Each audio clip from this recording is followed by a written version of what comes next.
Deputy Bacek will take the last 2 minutes of my time. We witnessed a level of ongoing savagery and brutality in Israel and Palestine in the past 2 weeks that has shocked the world. The savage attack on Israeli men, women and children on the 7th of October and the taking of 250 hostages by Hamas is inexcusable and deplorable.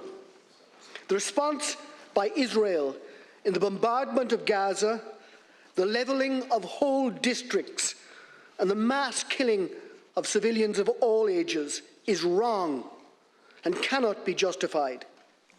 Their actions to date breach international humanitarian law and must be called out by the international community.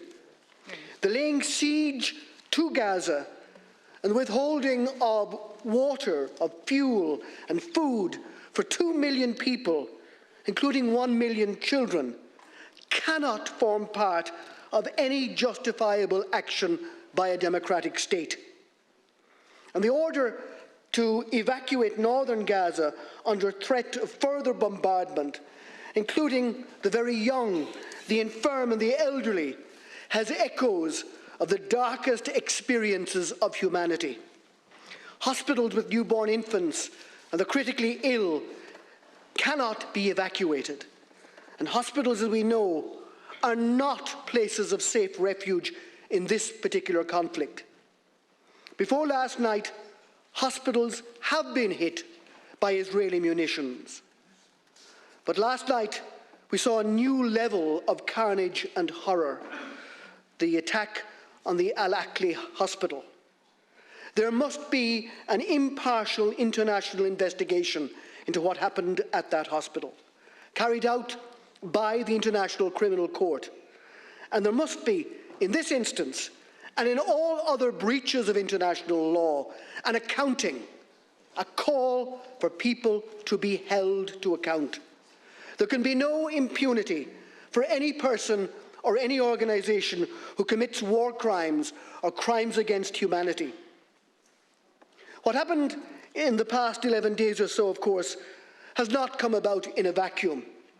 And I say this not by way of making excuses, and I heard that comment made, but rather by putting things in context. The tragic history of this region has been known to the world for decades. The periodic conflicts, as in the Six-Day War of 1967, when Israel fought with Syria, Jordan and Egypt, or the subsequent Yom Kippur War of 1973, was followed by numerous efforts to broker peace. Peace between Israel and its Arab neighbours. Some of those efforts came close to success, as in the Oslo Accords. None, however, succeeded in providing a lasting resolution to the legitimate requirements for an independent and sustainable Palestinian state existing alongside an independent and secure Israel. In all the decades, Palestinian people yearn for their own homeland, a deep-seated yearning that Irish and the people of this nation know full well. In all those decades, it was those displaced Palestinian people in Gaza and in the West Bank, or scattered throughout neighbouring countries, who have suffered the most. The scattering of more than 700,000 Palestinian Arabs in 1948 fractured a society that has struggled ever since. The Nakba, or catastrophe, is an unhealed wound. Of all nations, we know the weight and the burden of history.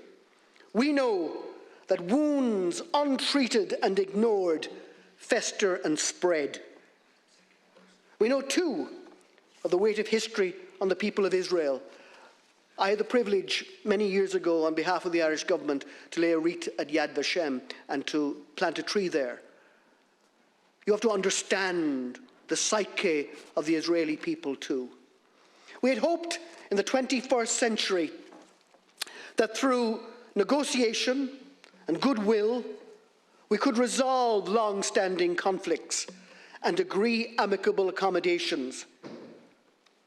That was our own experience on this island. Difficult, faltering, incomplete as it undoubtedly is and remains. But fundamentally, an acceptance that without violence, a structure could be built acceptable to all, or at least to the great majority. The invasion of Ukraine, the expulsions of the people of Nagorno-Karabakh, and the carnage that we now witness hourly in Israel and Palestine has knocked hopes back. But we in this House and this nation, with our history, must not despair in the face of such awfulness. We must seek still to be advocates for peace. The threatened ground invasion of Gaza will, if it occurs, bring another unimaginable catastrophe. As the UN Secretary-General Antonio Guterres said, the fate of the region hangs in the balance. And it does. An armoured invasion of Gaza, an urbanised zone heavily populated, will cause casualties in numbers we haven't seen before. How can a mighty military in tanks and armoured vehicles determine who is Hamas and who is not? Urban warfare, where Hamas have dug themselves in for years, will be bloody and long-lasting. This is a time for restraint, for all nations to press for an end to violence. There must be an immediate ceasefire. Humanitarian relief must flow to the impoverished people of Gaza. All hostages held in Gaza must be released and returned to their loved ones, and peace must be restored.